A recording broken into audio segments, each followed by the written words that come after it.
जय हिंद साथियों, स्वागत है आप सभी का आपके अपने परिवार RS स्टडी ट्रिक परिवार में। और जैसा कि आप थंबनेल में देख रहे हो और आप सभी को पता है कि अपनी कंटिन्यू चल रही है लुसेंट बुक, और जिसे कंटिन्यू करते हुए आज हम लेकर आए हैं भारतीय इतिहास का एक मोस्ट इंपॉर्टेंट टॉपिक, जिससे सभी प्रतियोगी परीक्षाओं में 100% क्वेश्चन पूछे जाते हैं। गुप्त काल से संबंधित कन्फर्म क्वेश्चन पूछा जाएगा। तो करते हैं शुरुआत से पहले यदि आपने चैनल को सब्सक्राइब नहीं किया है तो सब्सक्राइब जरूर कर लीजिए, नोटिफिकेशन बेल को भी ऑन कर लीजिए ताकि आने वाले वीडियो की पल पल की अपडेट आप तक पहुंचती रहे। साथ ही इनकी PDF और अनेक प्रकार के नोट्स प्राप्त करने के लिए आज ही हमारे टेलीग्राम चैनल को ज्वाइन कर लीजिए, जिसका लिंक डिस्क्रिप्शन में दिया गया है। तो करते हैं शुरुआत। ये आपकी पुस्तक है और ये आपका पहला क्वेश्चन आपकी स्क्रीन पर है, आपके सामने है। क्वेश्चन क्या है कि गुप्त वंश का संस्थापक कौन था? गुप्त वंश का संस्थापक कौन था? गुप्त वंश का संस्थापक श्री गुप्त था। ऑप्शन नंबर सी राइट होगा। यदि वास्तविक संस्थापक की बात करें तो वो चंद्रगुप्त प्रथम होगा। ठीक है, नेक्स्ट क्वेश्चन। गुप्त किसके सामंत थे? गुप्त आपके कुषाणों के सामंत थे। बी में कुषाण दिए गए, बी राइट हो जाएगा। Next question. गुप्त वंश के किस शासक ने सर्वप्रथम महाधिराज की उपाधि धारण की? गुप्त वंश का वास्तविक संस्थापक चंद्रगुप्त प्रथम ने महाधिराज की उपाधि धारण की थी। ऑप्शन बी में चंद्रगुप्त प्रथम है, ऑप्शन बी राइट हो जाएगा। Next question. दो सूची दी गई है और आपको क्या करना, मिलान करना। तो प्रयाग या इलाहाबाद प्रशस्ति अभिलेख किससे संबंधित है? आपके समुद्रगुप्त से संबंधित है। ठीक है। विलसड स्तंभ लेख किससे संबंधित है? कुमारगुप्त से संबंधित है। भीतरी स्तंभ लेख स्कंदगुप्त से संबंधित है। और मंदसौर का लेख बंधुवर्मन से संबंधित है। तो 1 2 3 4 कंटिन्यू है। तो 1 2 3 4 ऑप्शन ए में, ऑप्शन ए करेक्ट हो जाएगा। Next question. गुप्त शासन के दौरान निम्न में से ऐसा व्यक्ति कौन था जो महान खगोल विज्ञानी और गणितज्ञ था? कौन था वो व्यक्ति गणितज्ञ गुप्त वंश के दौरान जिसने शून्य की खोज की थी? आर्यभट्ट था। ऑप्शन नंबर सी राइट हो जाएगा यहाँ पे। Next question. गुप्त शासकों की सरकारी या दरबारी भाषा क्या थी? गुप्त शासकों की दरबारी भाषा संस्कृत थी। ऑप्शन डी राइट हो जाएगा यहाँ पे। इतिहासकार VA स्मिथ ने किसकी विजयों से प्रभावित होकर उसे भारत का नेपोलियन कहकर पुकारा था? भारत का नेपोलियन किसे कहा जाता है? समुद्रगुप्त को कहा जाता है। ये कहा जाता है कि समुद्रगुप्त के शरीर पे कुल 100 घाव थे। प्रसिद्ध वीणा वादक भी था समुद्रगुप्त, एक विद्वान भी था। Next question. गुप्त वंश का वह राजा कौन था जिसने हूणों को भारत पर आक्रमण करने से रोका था? हूणों को रोकने वाला शासक कौन था यहाँ पे? ऑप्शन नंबर सी राइट हो जाएगा। स्कंदगुप्त ने हूणों को रोका था। Next question. गुप्त राजवंश किसके लिए प्रसिद्ध था? गुप्त राजवंश अपने कला एवं स्थापत्य के लिए प्रसिद्ध था, इसीलिए गुप्त राजवंश को भारतीय इतिहास का स्वर्ण युग कहा जाता है। ऑप्शन नंबर ए राइट हो जाएगा यहाँ पे। Next question. अजंता कलाकृतियाँ किससे संबंधित है? अजंता कलाकृतियाँ आपके गुप्त काल से संबंधित है। और अजंता की 3 गुफाएं 16वीं 17वीं और 19वीं गुफाएं आपके गुप्त काल से संबंधित है, ये भी ध्यान रखना। कुछ विद्वानों के अनुसार कवि कालिदास किसके दरबार में थे? कवि कालिदास आपके चंद्रगुप्त द्वितीय, जिसे विक्रमादित्य के नाम से जाना जाता है, उसके दरबार में थे। ऑप्शन नंबर सी राइट हो जाएगा। उसके दरबार के 9 रत्नों में से एक थे। अकबर के दरबार में 9 रत्न थे और चंद्रगुप्त द्वितीय के दरबार में भी क्या थे? 9 रत्न थे। Next question. अजंता चित्रकारी का विषय वस्तु निम्न में से किससे संबंधित है? अजंता चित्रकारी आपके बौद्ध धर्म से संबंधित है। ऑप्शन बी राइट हो जाएगा। नेक्स्ट। उत्तर गुप्त युग में जो विश्वविद्यालय प्रसिद्ध हुआ था वह था? कौन सा विश्वविद्यालय था उत्तर गुप्त युग में? कुमारगुप्त द्वारा स्थापित आपके नालंदा विश्वविद्यालय था। आपको कमेंट बॉक्स में कमेंट करके बताना होगा कि किस मुस्लिम आक्रांता ने नालंदा विश्वविद्यालय की हजारों पांडुलिपियों को नष्ट कर दिया था। Next question. एरन अभिलेख का संबंध किस शासक थे? एरन अभिलेख सती प्रथा का प्रथम उल्लेख कहाँ से मिलता है? एरन अभिलेख से मिलता है। किससे संबंधित है? आपके भानुगुप्त से संबंधित है। ऑप्शन नंबर डी राइट हो जाएगा यहाँ पे। फाहियान किसके शासनकाल में भारत आया? फाहियान कब आया था? 405 ईस्वी में भारत आया था और 411 तक रहा था। ठीक है। किसके काल में आया था? ये चंद्रगुप्त द्वितीय के काल में आया था, विक्रमादित्य के काल में आया था। भारतीय संस्कृति का स्वर्ण युग था गुप्त काल था, अभी हमने चर्चा भी की थी। फाहियान चीन का निवासी था। Next question.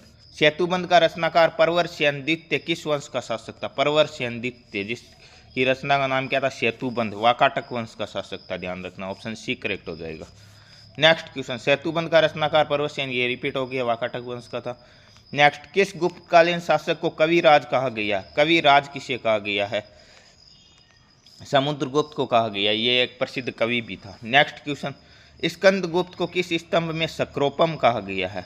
स्कंदगुप्त को सक्रोपम किस स्तंभ में कहा गया? कहोम स्तंभ लेख में कहा गया। ऑप्शन ए राइट हो जाएगा यहाँ पे। नेक्स्ट क्वेश्चन, श्रीलंका के राजा मेघवर्मन ने किस स्थान पर भगवान बुद्ध का मंदिर बनवाने के लिए समुद्रगुप्त से अनुमति मांगी थी? बुद्ध का मंदिर बनवाने के लिए बोध गया में मंदिर बनवाने के लिए समुद्रगुप्त से अनुमति मांगी थी।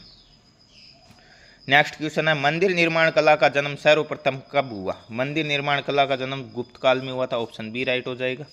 नेक्स्ट, चंद्रगुप्त द्वितीय ने विक्रमादित्य की उपाधि कब धारण की थी? यह अच्छा क्वेश्चन।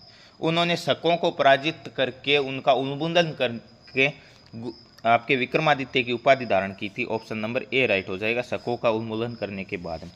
नेक्स्ट क्वेश्चन, गुप्त काल के सर्वाधिक लोकप्रिय देवता कौन से थे? विष्णु थे। ऑप्शन बी राइट हो जाएगा। चंद्रगुप्त द्वितीय ने अपनी किस विजय की खुशी में चांदी के सिक्के जारी किए थे? किस विजय की खुशी में शकों को पराजित करने के बाद में चांदी के सिक्के जारी किए और विक्रमादित्य की उपाधि धारण की थी? ऑप्शन सी राइट हो जाएगा यहाँ पे। नेक्स्ट क्वेश्चन, मेहरौली दिल्ली स्थित लौह स्तंभ का निर्माण किस सदी में हुआ था? चतुर्थ सदी ईस्वी में हुआ था। ऑप्शन ए राइट हो जाएगा, जो कि समुद्रगुप्त से दिल्ली का लौह स्तंभ आपके चंद्रगुप्त से संबंधित है, ठीक है, और प्रयाग पर स्थित समुद्रगुप्त से संबंधित है। नेक्स्ट क्वेश्चन, फाहियान और ह्वेनसांग ने किनके राज्यों को क्रमशः देखा? फाहियान ने चंद्रगुप्त द्वितीय विक्रमादित्य के राज्यों को देखा था और ह्वेनसांग आपके हर्षवर्धन के टाइम में भारत आए थे। चंद्रगुप्त मौर्य हर्ष नहीं होगा, चंद्रगुप्त द्वितीय विक्रमादित्य कृष्ण देवराय नहीं होगा, चंद्रगुप्त द्वितीय विक्रमादित्य एवं हर्षवर्धन। ऑप्शन डी राइट हो जाएगा यहाँ पे। धन्वंतरी कौन थे? धन्वंतरी एक चिकित्सक थे, मौर्य के विख्यात जनरल नहीं थे। चंद्रगुप्त मौर्य के दरबार में नवरत्न में से एक जो कि प्रसिद्ध चिकित्सक थे। बिल्कुल राइट होगा, ऑप्शन नंबर बी राइट हो जाएगा। गुप्तकालीन शासन प्रणाली किस प्रकार की थी? गुप्तकालीन आपके महाजनपदों की शासन प्रणाली गणतंत्रात्मक थी, गुप्तकालीन राजतंत्रात्मक थी। ऑप्शन नंबर ए राइट हो जाएगा यहाँ पे। फाहियान द्वारा रचित ग्रंथ फोकुओ की मैं निम्न में से इनका नाम देखो थे चाइना वालों के, ठीक है, निम्न में से किसका विवरण नहीं मिलता? ठीक है, फाहियान की एक रचना फोकुओ की, जिसके अंदर बौद्ध राज्यों का वर्णन मिलता है, बौद्ध मंदिरों का मिलता है, गौतम बुद्ध के उपदेशों का मिलता है, परंतु बौद्ध धर्म के सिद्धांत नहीं लिखे उसने। नेक्स्ट क्वेश्चन, गुप्त स्थापत्य का सर्वोत्कृष्ट मंदिर निम्न में से कौन सा है? गुप्त स्थापत्य का सर्वोत्कृष्ट मंदिर आपके देवगढ़ का दशावतार मंदिर है। ऑप्शन बी राइट हो जाएगा। नेक्स्ट, अजंता की गुफाओं में किन गुफाओं का निर्माण गुप्त काल में हुआ था? अभी अभी हमने चर्चा किया था, 16, 17 और 19। ऑप्शन सी राइट हो जाएगा यहाँ पे। अमरकोश के लेखक अमर सिंह किस शासक के दरबार में थे? ये भी चंद्रगुप्त द्वितीय के नवरत्नों में से एक थे, Amar Singh. Option D right हो जाएगा। गुप्त संवत 319 से 320 को यह पिछले वीडियो में भी हम चर्चा कर चुके हैं, किसने प्रारंभ की थी? चंद्रगुप्त प्रथम ने प्रारंभ की थी। ऑप्शन नंबर ए राइट हो जाएगा, अपने राज्यारोहण के विशेष अवसर पर। चंद्रगुप्त प्रथम ने गुप्त संवत का प्रारंभ किस उपलक्ष्य में किया था? यह आगे लोग अपने राज्यारोहण के स्मारक के रूप में। ऑप्शन ए राइट हो जाएगा। नेक्स्ट क्वेश्चन, प्रयाग प्रशस्ति अभिलेख का लेखक हरिशयन किसका दरबारी कवि था? प्रयाग प्रशस्ति समुद्रगुप्त से संबंधित है और उसी का दरबारी कवि था, इसीलिए उससे संबंधित लिखी है। ऑप्शन नंबर ए राइट हो जाएगा यहाँ पे। नेक्स्ट क्वेश्चन, गुप्त काल को प्राचीन भारत का क्लासिकल युग क्यों कहा जाता? वो अपने कला एवं साहित्य के लिए, अभी अभी हमने चर्चा कर चुके हैं कि कला एवं स्थापत्य के लिए, कला एवं साहित्य के क्षेत्र में अपने चरमोत्कर्ष पर पहुंचने के कारण। ऑप्शन नंबर बी राइट हो जाएगा। नेक्स्ट क्वेश्चन, सारनाथ के धमेक स्तूप का निर्माण किस काल में हुआ था? धमेक स्तूप का निर्माण भी आपके गुप्त काल में हुआ था। गुप्त काल के सोने की मुद्रा को क्या कहा जाता? दिनार कहा जाता। आपको कमेंट बॉक्स में कमेंट करके बताना होगा कि वर्तमान में किस देश की मुद्रा का नाम दिनार है। नेक्स्ट क्वेश्चन, कुमार संभव महाकाव्य किस कवि ने लिखा था? कुमार संभव कालिदास ने लिखा था। अभिज्ञान शकुंतलम, कुमार संभव मेघदूतम। नालंदा विश्वविद्यालय की स्थापना का युग है। नालंदा विश्वविद्यालय की स्थापना गुप्त काल में हुई थी, कुमार गुप्त प्रथम ने की थी। गुप्त युग में भू राजस्व की दर क्या थी? उपज का 6वां भाग था। ऑप्शन नंबर बी राइट हो जाएगा। नेक्स्ट, नगरों का कार्मिक पतन किस काल की एक महत्वपूर्ण विशेषता थी? गुप्त काल की थी नगरों का कार्मिक पतन भी। ऑप्शन ए राइट हो जाएगा। नेक्स्ट क्वेश्चन, किस वंश के शासकों ने मंदिरों एवं ब्राह्मणों को सबसे अधिक ग्राम अनुदान में दिया था? सबसे पहले अनुदान में कौन दे रहे थे? सातवाहन शासक दे रहे थे। पिछले वीडियो में हमने चर्चा की थी। सबसे अधिक की बात करें तो वो गुप्त वंश ने दिए थे। नेक्स्ट क्वेश्चन, दिल्ली के मेहरौली के कुवत उल इस्लाम मस्जिद के प्रांगण में स्थित प्रसिद्ध लौह स्तंभ किसकी स्मृति में? हम चर्चा कर चुके, चंद्र की स्मृति में है। ऑप्शन बी राइट हो जाएगा। कालिदास द्वारा रचित मालविकाग्निमित्र नाटक का नायक कौन था? यह भी हम पिछले वीडियो में चर्चा कर चुके हैं, पिछले वीडियो में पढ़ चुके हैं। मालविकाग्निमित्र का नायक कौन था? आपके अग्निमित्र था। ऑप्शन सी राइट हो जाएगा। नेक्स्ट क्वेश्चन, समुद्रगुप्त की सैनिक उपलब्धियों का वर्णन उसके किस अभिलेख में उपलब्ध है? समुद्रगुप्त की किस में हो जाएगा? पर्याय प्रशस्ति में है, जिसके लेखक कौन थे? हरिसेन थे। नेक्स्ट क्वेश्चन, निम्न में से किस काल में स्त्रियों को पुरुषों से बराबरी थी? गुप्त काल में स्त्रियों को पुरुषों से बराबरी थी, ये भी ध्यान रखना। नेक्स्ट क्वेश्चन, कौन सा राजवंश हूणों के आक्रमण से अत्यंत विचलित हुआ? हम चर्चा कर चुके हैं कि हूण आक्रमण हुए थे, जिसका मुकाबला स्कंदगुप्त ने किया था, अर्थात गुप्त राजवंश विचलित हुआ था। नेक्स्ट क्वेश्चन, कौन सा नाटक कालिदास ने नहीं लिखा? मालविकाग्निमित्र हम चर्चा कर चुके हैं, जिसका नायक अग्निमित्र था, लिखा था। अभिज्ञान शाकुंतलम कालिदास की प्रसिद्ध पुस्तक थी, विक्रमोर्वशीयम भी थी। जानकी हरण नहीं लिखा, ऑप्शन डी राइट हो जाएगा। अजंता गुफाओं के सरीकी जैसी गुफाएं मध्य प्रदेश में कहाँ से मिली थी? बाघ की गुफाएं धार मध्य प्रदेश से मिली, ऑप्शन ए राइट हो जाएगा यहाँ। गुप्त वंश ने किस अवधि तक शासन किया? 319 से 500 ईस्वी तक शासन किया था, ध्यान रखना, ऑप्शन ए करेक्ट हो जाएगा। नेक्स्ट क्वेश्चन, बाल विवाह की प्रथा आरंभ हुई, यह भी गुप्त काल में हुई थी। सती प्रथा का भी गुप्त काल में मिलता है, बाल विवाह का भी गुप्त काल में मिलता है, ऑप्शन सी राइट हो जाएगा यहाँ पे। सोने के सर्वाधिक सिक्के किस काल में जारी किए? यह देखो बड़ा अच्छा क्वेश्चन, क्योंकि सोने के सबसे पहले सिक्कों की बात करें तो वो इंडो बैक्ट्रियन शासकों ने किए थे। सोने के बड़ी मात्रा में शुद्ध सोने के सिक्कों की बात करें तो वो कुषाणों ने किए थे, और सर्वाधिक सिक्कों की बात करें तो वो गुप्त ने किए थे, ऑप्शन नंबर बी राइट हो जाएगा। और गुप्त काल की स्वर्ण मुद्राएं क्या कहलाती थी? आपकी दिनार कहलाती थी। और चांदी की मुद्राएं क्या कहलाती थी? चांदी की मुद्राएं आपकी रूपक कहलाती थी, ध्यान रखना। नेक्स्ट क्वेश्चन, यूरोपीय भाषा में अनुदित या अनुवादित प्रथम भारतीय ग्रंथ कौन सा है? यूरोपीय भाषा में अनुवादित प्रथम भारतीय ग्रंथ कालिदास द्वारा रचित अभिज्ञान शाकुंतलम है, ऑप्शन नंबर बी राइट हो जाएगा। सती प्रथा का पहला उल्लेख कहाँ से मिलता है? ये हम चर्चा कर चुके हैं, भानुगुप्त का एरण अभिलेख से मिलता है, ऑप्शन नंबर सी राइट हो जाएगा यहाँ पे। गुप्त वंश के निम्न शासकों को क्रम में लगाई। चंद्रगुप्त, समुद्रगुप्त, चंद्रगुप्त द्वितीय, कुमारगुप्त, स्कंदगुप्त। सबसे पहले चंद्रगुप्त प्रथम जो वास्तविक शासक था, उसके बाद में समुद्रगुप्त आया था, एक के बाद में दो, उसके बाद में चंद्रगुप्त द्वितीय जिसे विक्रमादित्य कहते थे, उसके बाद में कुमारगुप्त जिसने नालंदा विश्वविद्यालय की स्थापना की थी, उसके बाद में स्कंदगुप्त जिसने हूणों को पराजित किया था। 1 2 3 4 5 किस ऑप्शन में है? ऑप्शन ए में नहीं है, बी में नहीं है, सी में भी नहीं है, डी में भी नहीं है, तो किस में है सर? एक और दिया गया है, ई राइट हो जाएगा, ऑप्शन ई राइट होगा इसमें। नेक्स्ट क्वेश्चन, गुप्तकालीन सिक्कों का सबसे बड़ा ढेर कहाँ से मिला? गुप्तकालीन सिक्कों का राजस्थान का सबसे पहला विजय स्तंभ कहाँ बना हुआ है? बयाना भरतपुर में बना हुआ है, और वहीं से गुप्तकालीन सिक्कों का ढेर मिल रहा है। गुप्तकालीन विजय स्तंभ भी है वहाँ पे, ठीक है, ध्यान रखना, बयाना भरतपुर।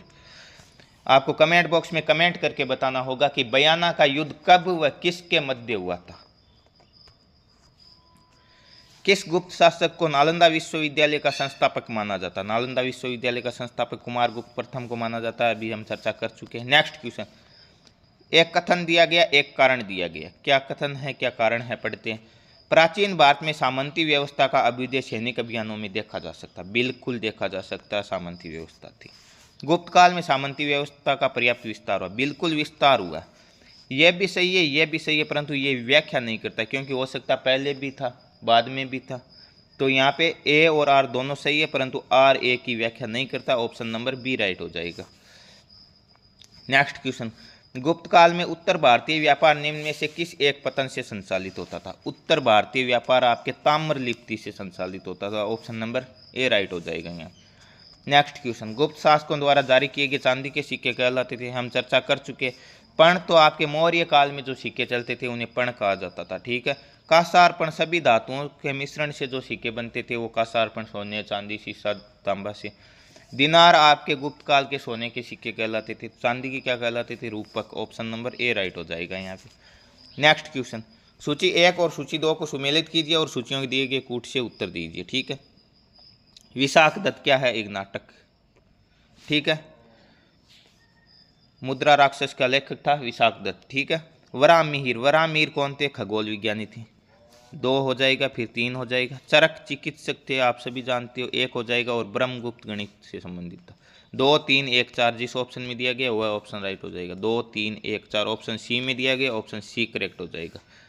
नेक्स्ट क्वेश्चन, चंद्रगुप्त द्वितीय के काल में विद्या कला एवं साहित्य का महान केंद्र कौन था? चंद्रगुप्त द्वितीय के काल में उज्जैन था, विक्रमादित्य के काल में। ऑप्शन नंबर सी राइट हो जाएगा यहाँ पे। कालिदास की किस कृति की गिनती विश्व की 100 प्रसिद्ध साहित्यिक कृतियों में होती है? किसकी गिनती होती है? अभिज्ञान शाकुंतलम की होती है। ऑप्शन नंबर सी राइट हो जाएगा। अभी हमने चर्चा भी की थी कि कालिदास की एक प्रसिद्ध पुस्तक थी अभिज्ञान शाकुंतलम। वर्तमान गणित में दशमलव प्रणाली आविष्कार का श्रेय निम्न में से किस युग में जाना जाता है? गुप्त युग में आर्यभट्ट ने किया था। नेक्स्ट क्वेश्चन, निम्न में से कौन सा गुप्त वंश के पतन का कारण नहीं था? पतन का कारण स्कंदगुप्त के बाद केंद्र की शक्तियों का दुर्बल होना बिल्कुल पतन का कारण था। हुणों का आक्रमण भी उन्होंने कमजोर कर दिया था गुप्तों को। प्रांतीय शासकों का विद्रोह भी हुआ था। सत्ता के नियंत्रण के लिए आंतरिक कलह नहीं थी गुप्त वंश में बिल्कुल भी। ऑप्शन डी राइट हो जाएगा इसका। नेक्स्ट क्वेश्चन, निम्न में से किस गुप्त शासक ने अपने सिक्कों पर अपने वीणा बजाते हुए आकृति को अंकित किया? सिक्कों पर वीणा बजाते हुए आकृति समुद्रगुप्त। हमने चर्चा की है कि समुद्रगुप्त वीणा वादक था, प्रसिद्ध कवि भी था, महान योद्धा भी था। वह प्रथम भारतीय विद्वान कौन था जिसने गणित को एक प्रत्येक विषय के रूप में स्थापित किया था? आर्यभट्ट। नेक्स्ट क्वेश्चन, गुप्तकालीन पुस्तक नवनीतकम का संबंध। नवनीतकम का संबंध किससे? नवनीतकम किसकी पुस्तक है? आपको कमेंट बॉक्स में कमेंट करके बताना है। यह चिकित्सा से संबंधित है। ऑप्शन नंबर सी राइट हो जाएगा। तांबा का सिक्का जारी करने वाला पहला गुप्त शासक कौन था? तांबे का सिक्का जारी करने वाला रामगुप्त था। ऑप्शन नंबर सी राइट हो जाएगा यहाँ पे। फिर से सूची आ गई, आपको सुमेलित करना, ठीक है। अब सूचियाँ ही आएगी लगातार। समुद्रगुप्त से संबंधित प्रयाग प्रशस्ति है। दिल्ली का मेहरौली स्तंभ चंद्रगुप्त द्वितीय का हो जाएगा। स्कंदगुप्त का भीतरी स्तंभ लेख हो गया। बुद्धगुप्त का पहाड़पुर ताम्रपत्र। 1 2 3 4 ऑप्शन ए में option A correct. Next question, फिर सूची आ गई। एक तरफ मुद्रा के प्रकार है, दूसरी तरफ शासक है। कुमार देवी का प्रकार चंद्रगुप्त प्रथम से। कुमार देवी चंद्रगुप्त प्रथम की पत्नी थी, ठीक है। वीणावादन का प्रकार समुद्रगुप्त, आपको बताया भी था। चक्र विक्रम का प्रकार चंद्रगुप्त द्वितीय और कार्तिकेय का प्रकार कुमारगुप्त प्रथम। 1 2 3 4 ऑप्शन ए में option A correct. Next question, फिर से सूची आ गई। एक तरफ शासक, दूसरी तरफ उपाधि। चंद्रगुप्त प्रथम की उपाधि आपको बताई थी, शुरू में महाधिराज की उपाधि धारण की थी, वास्तविक संस्थापक था। समुद्रगुप्त अश्वमेघ पराक्रम था। चंद्रगुप्त द्वितीय परम भागवत और स्कंदगुप्त की सक्रोपम। 1 2 3 4 ऑप्शन में दिया गया है, जिस ऑप्शन में वह राइट हो जाएगा। तो ऑप्शन डी में 1 2 3 4 है, ऑप्शन डी राइट हो जाएगा। इस बार ए में नहीं दिया गया है, कोई बात नहीं। एक तरफ शासक है, दूसरी तरफ उनकी पत्नी है, आपको सुमेलित करना है। चंद्रगुप्त प्रथम की पत्नी कुमार देवी, अभी हमने चर्चा की है, लिच्छवी। रामगुप्त की पत्नी ध्रुव देवी थी। समुद्रगुप्त की दत्ता देवी और रुद्रसेन द्वितीय की प्रभावती गुप्त। 1 2 3 4 जिस ऑप्शन में ऑप्शन ए में ऑप्शन ए करेक्ट हो जाएगा। नेक्स्ट क्वेश्चन, किस गुप्त शासक ने दक्षिणापथ में स्थित 12 राज्यों पर धर्म विजय की थी? समुद्रगुप्त ने की थी धर्म विजयों का कार्य। सर्व राज्योच्छेता, सभी राजाओं को उखाड़ फेंकने वाले की उपाधि धारण की थी, समुद्रगुप्त ने धारण की थी। ऑप्शन नंबर सी राइट हो जाएगा। और हमने चर्चा भी की है कि उसकी विजयों के कारण ही उसे क्या कहा गया? भारतीय नेपोलियन कहा गया। किसने अंतिम शासक रुद्र सिंह तृतीय को पराजित कर उसकी हत्या कर शकों का अंतिम रूप से उन्मूलन किया था? स्कंदगुप्त ने किया था, ये हम चर्चा कर चुके हैं। नेक्स्ट क्वेश्चन, फिर से 2 सूची दी गई है, आपको सुमेलित करना। आर्यभट्ट की रचना आर्यभट्टीय हो गई। धन्वंतरी की रचना नवनीतकम, अभी हम चर्चा कर चुके हैं। चिकित्सा से संबंधित पुस्तक है। ब्रह्मगुप्त की ब्रह्म सिद्धांत हो गई और वराहमीर की पंच सिद्धांत। 1 2 3 4 जिस ऑप्शन में वह राइट हो जाएगा। ऑप्शन ए में ऑप्शन ए करेक्ट हो जाएगा। नेक्स्ट क्वेश्चन, सुदर्शन झील जिसका निर्माण चंद्रगुप्त मौर्य के सौराष्ट्र प्रांत के गवर्नर पुष्यगुप्त ने करवाया था, बिल्कुल करवाया था। जिसकी मरम्मत पहली बार शक शासक रुद्रदामन ने करवाई, दूसरी मरम्मत किसने करवाई थी? सुदर्शन झील की दूसरी बार मरम्मत किसने करवाई थी? स्कंदगुप्त ने करवाई थी। ऑप्शन नंबर बी राइट हो जाएगा यहाँ पे। नेक्स्ट क्वेश्चन, फिर से सूची आ गई, आपको सुमेलित करना। भुक्ति प्रांत का प्रशासक क्या कहलाता था? उपरीक कहलाता था। विषय या जिला का प्रशासक विषयपति, नगर का प्रांत नगरपति और ग्राम का ग्रामिक। 1 2 3 4 ऑप्शन ए में है, ऑप्शन ए ही करेक्ट हो जाएगा। नेक्स्ट क्वेश्चन, कौन सुमेलित नहीं है? महासंधि विग्रहिक युद्ध व शांति का मंत्री होता था, ठीक है। महादंड नायक सेना का सर्वोच्च अधिकारी होता था, डिस्ट्रिक्ट मजिस्ट्रेट होता था, ये ध्यान रखना आज का। विनय स्थिति स्थापक धार्मिक मामलों का प्रमुख अधिकारी होता था, ठीक है। महाअश्वपति गज सेना का नहीं होता था, अश्व सेना का होता था। ऑप्शन नंबर डी राइट हो जाएगा यहाँ पे। नेक्स्ट क्वेश्चन, 2 सूची दी गई है, फिर से मिलान करना आपको।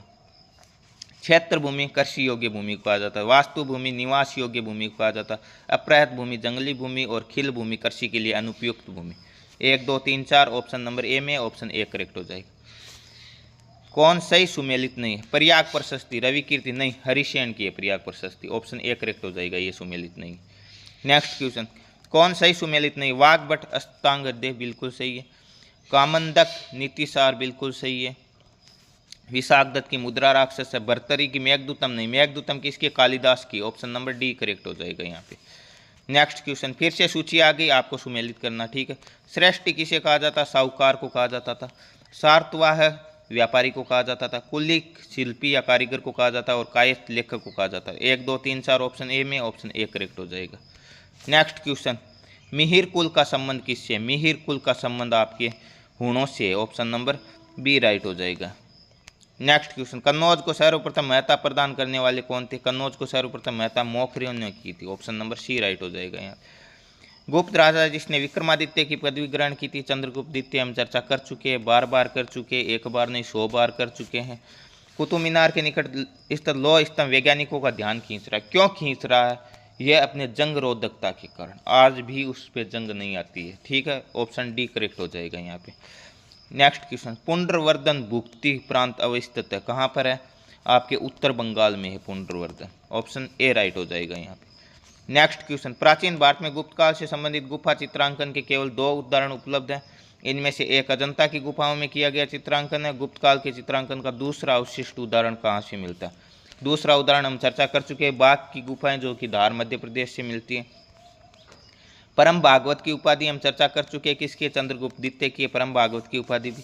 नेक्स्ट क्वेश्चन, रेशम बुनकरों की श्रेणी की जानकारी निम्न में से किस शिलालेख से मिलती है? रेशम बुनकरों की श्रेणी की जानकारी भी आपके एरन शिलालेख से मिलती है। सती प्रथा का उल्लेख भी एरन शिलालेख से मिलता है। तो यह थे आज के गुप्त काल से संबंधित मोस्ट इंपॉर्टेंट क्वेश्चन। बहुत शानदार क्वेश्चन थे, बहुत अच्छे क्वेश्चन थे, और इनमें से 1 2 क्वेश्चन आपको किसी भी एग्जाम में देखने को कन्फर्म मिलने वाले हैं, ये देख लो। तो मिलते हैं नेक्स्ट पार्ट में, तब तक के लिए जय हिंद जय भारत।